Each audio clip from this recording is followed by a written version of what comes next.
Well, I got bored. You know what that means. Time to make another Pathfinder character that I'll never get to play. This will be the first video on this channel that isn't a TTRPG campaign that will never finish because of scheduling conflicts. No, I'm not salty. Quit asking about it. Anyways, I thought it would be fun to show you my process for creating characters. But first, I think I need some inspiration. I was looking through some of my old sketchbooks and came across these sketches of a Kobold warrior. I've been preparing Crown of the Kobold King for my Pathfinder group, as well as playing a ton of Kingmaker in my spare time. So I decided the basis of my character would be a kobold that wants to be king. Perfect! So we have our concept. Let's narrow down what we want from this character. A sort of wish list to build around. Starting off simple, kobold ancestry is a given, and from the sketches, let's make him a martial class. I want him to be an arrogant prince but become more regal and wiser over time. I like the idea of starting chaotic evil but progressing into lawful good in the end.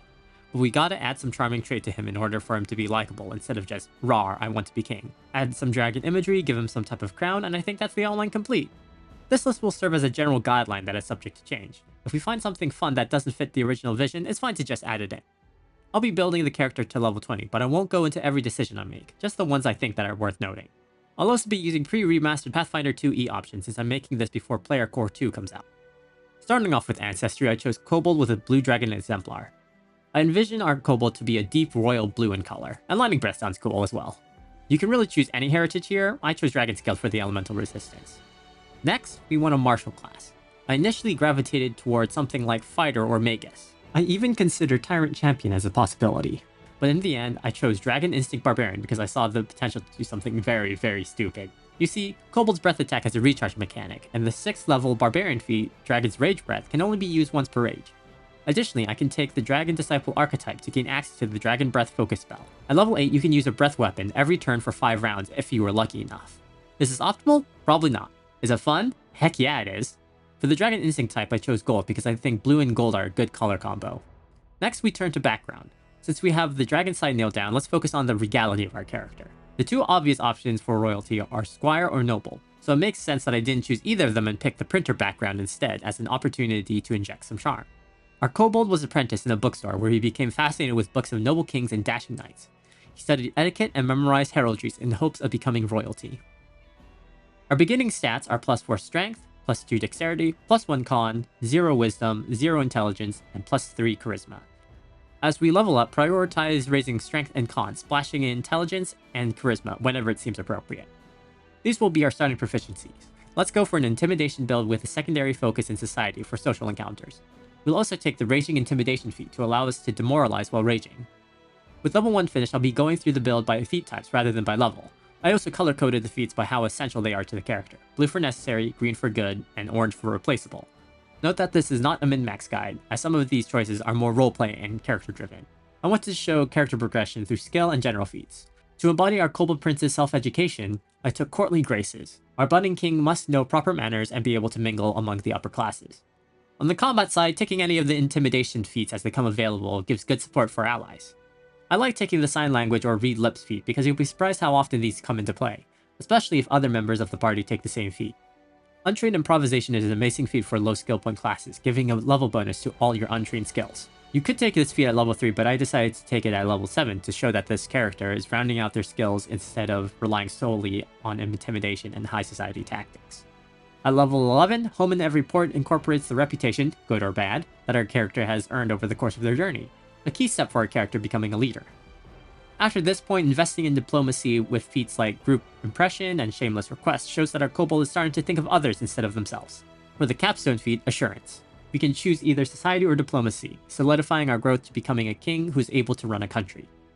Our ancestry feats are simple. You could replace most of these feats with others as long as you take Kobold Breath at level 1 and Dragon's Breath at level 9.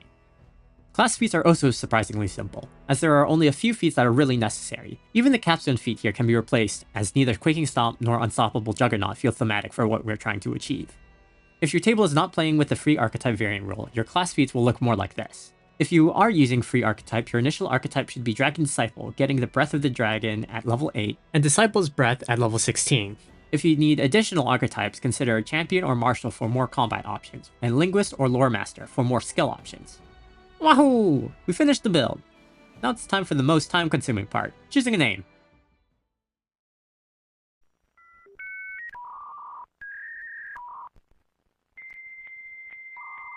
Frick it, he's a blue kobold, let's just name him Kobold. My favorite part of making a character is designing the visuals. I begin with grabbing reference images and loading them into PureRef. My main inspiration for Kobold's design is his character illustrated by Kuoko, word by British Muffin for Joe Cat's Heart of Alanthi played by Runesmith, and this piece by Han Soon Sang. Let's hop into actually designing this character. I started off throwing random head shapes at the canvas. I'll pick out features I like best and then kit bash them into a more refined sketch. With the head shape complete, I experimented with some accessories.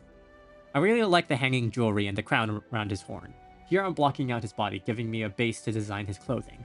I would have taken time to experiment with different body shapes, but kobold anatomy doesn't really differ that much and I was already happy with how it looked.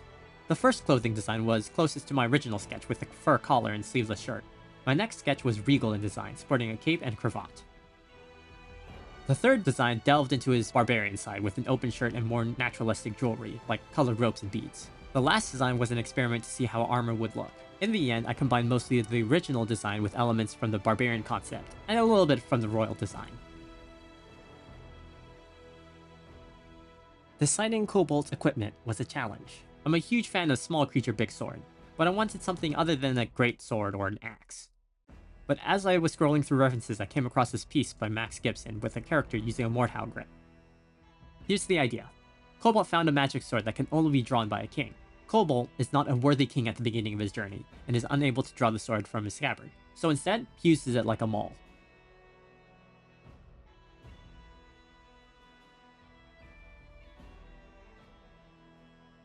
Just for fun, I thought it would be cute if he had a stuffed bear named Prince that he carried with him everywhere. I'm pretty happy with this design, but now there's nothing left to do but watch the final time-lapse.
I'm really happy with how Kobold turned out.